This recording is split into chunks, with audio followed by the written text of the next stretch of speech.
के दिन आप स्नान के बाद जो बहुत सारी प्रॉब्लम्स हैं,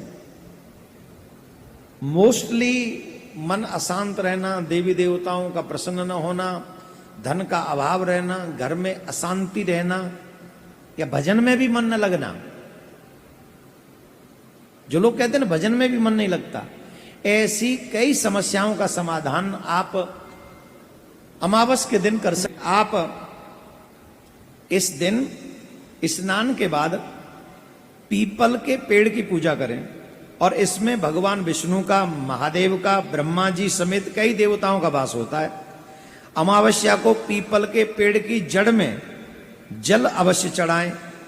शाम के समय पेड़ के नीचे दीपक जलाएं घी का, इनकी कृपा प्राप्त करने के लिए, क्योंकि ब्रह्मा जी भी वही हैं रचयिता, विष्णु जी भी पीपल के पेड़ में, वृक्ष में निवास करते हैं, सृष्टि के पालक करता, और भूत बावन भोलेनाथ भी वहां निवास करते हैं, संहार करता।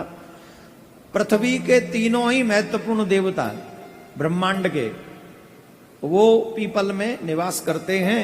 इसलिए सुबह तो पीपल के वृक्ष को जड़ में जल चढ़ा दें और शाम को पीपल की जड़ में जाकर घी का दीपक जलाएं। इससे आपको उन तीनों देवताओं की कृपा प्राप्त होगी और इससे जो आपके पितृ अप्रसन्न हैं, आपके बुरे कर्मों के कारण, क्योंकि जब मनुष्य बुरे कर्म करता है तो इससे पितृ अप्रसन्न हो जाते हैं। तो अमावस्या के दिन, जो इस आने वाली अमावस है, तो अगर आप इस दिन घी का दीपक पीपल के पेड़ के नीचे जलाएंगे तो आपके अप्रसन्न पितृ भी प्रसन्न हो जाएंगे। और इस दिन पीपल की परिक्रमा करना न भूलें। 5, 7, 11 जितनी हो सके पीपल की परिक्रमा अवश्य करें। देवताओं का निवास स्थान मानकर उसको नमन करें, प्रणाम करें। इससे आपकी तमाम बाधाएं समाप्त हो जाएंगी। बोलो राधे राधे।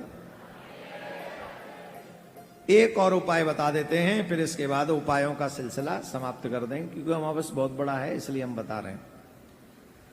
अमावस्या के दिन प्रातः काल स्नान करने के बाद सूर्य देव को जो जल चढ़ाते हैं आप, वैसे तो हर पूर्णिमा, हर अमावस और हर एकादशी अपने पितरों को भी जल देना चाहिए। पितरों को जल देने का जो दिशा है वो दक्षिण दिशा है। पूर्व में सूर्य को दिया जाता है जल और दक्षिण में पितरों को दिया जाता है। अब हमने पहले भी बताया आपको, सूर्य को जल ऐसे दिया जाता है, ऐसे ऊपर से जल की धारा में से आप सूर्य का दर्शन करें। ताम्र पात्र होना चाहिए ऐसे, तो सूर्य का दर्शन हो, ऐसे जल दिया जाएगा। ऋषियों को जो जल दिया जाता है वो ऐसे दिया जाता है। लोटा आपका यहां होगा, मुख उसका इधर होगा, ऐसे ऋषियों को जल दिया जाता है। और पितरों को जो जल दिया जाता है वो ऐसे दिया जाता है, अंगूठे के और इस उंगली के बीच में से। ये तीसरा है, ध्यान रखना। अंगूठे के और इस उंगली के बीच में से लोटा बीच में आया और जल ऐसे उनके बीच में से जाएगा दक्षिण दिशा की तरफ मुंह करके। तो इस तरीके से हमको पितरों को उस दिन, वैसे तो तीनों दिन अमावस, पूर्णिमा और एकादशी, अपने पितरों को जल देना चाहिए, लेकिन इस अमावस्या पे अवश्य दें। अपने पितरों को भी जल दें और सूर्य को जो जल चढ़ाएं आप इस अमावस्या को, उसमें अर्घ देते समय लाल पुष्प डाल लें या फिर लाल चंदन या लाल रोली डाल लें। गुड़ अवश्य डाल लें, मीठा अवश्य डाल लें और मीठे जल से उस दिन आप सूर्य को अर्घ दें। और सूर्य देव का कोई भी मंत्र आपको आता हो, उस मंत्र का आप उच्चारण कर सकते हैं। इससे आपकी दरिद्रता दूर होगी, घर में धन की कमी नहीं रहेगी, धन धान्य भर जाएंगे और आरोग्य आपके शरीर को सूर्य देव आरोग्यता भी प्रदान करेंगे। इस दिन, अमावस्या के दिन, ऐसा कार्य अवश्य कर लें। बोलो राधे राधे। एक और बात बता देते हैं, बड़ी मेहनत करके लाते हैं, तुम्हें हर जगह भटकने से बचाने के लिए लाते हैं। आजकल सब पता नहीं जादू टोना टोटका वालों के पास ज्यादा लोग चले जाते हैं, फंस जाते हैं, फिर तंत्र मंत्र के चक्कर में रह जाते हैं और फिर सोई सियावर रामचंद्र की महाराज गुरुजी बोले हाँ गुरुजी मेरे ऊपर ऊपर लो चक्कर है। अब मैंने कही मैं क्या करूं, मैं ऊपर ले चक्कर है कहां से देखूं, ये तो अपनों ही चक्कर ना खत्म है रो भाई तक। अब ऐसी वैसी जगह जाओगे तो चक्कर नहीं आएंगे तो क्या आएगा। आप अपने इष्ट में सच्ची निष्ठा रखो, आपके सारे चक्कर आपके इष्ट अपने आप समाप्त कर देंगे। और पता नहीं होता ही नहीं, कहां कहां भटकते रहते हैं। पूर्णिमा के दिन आप मां तुलसी की पूजा करना ना भूलें।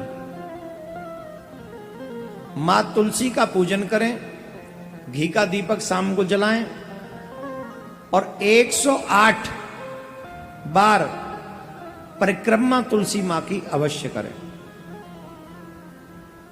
जो भी मनोकामना आपकी पूर्णमासी के दिन होगी, ऐसा कार्य करने से हो सके तो 5 दीपक 11 दीपक, क्योंकि पूर्णमासी है उस दिन, अमावस है, और तो 11 5 जो ज्यादा ज्यादा दीपक अपने मंदिर में भी जलाएं।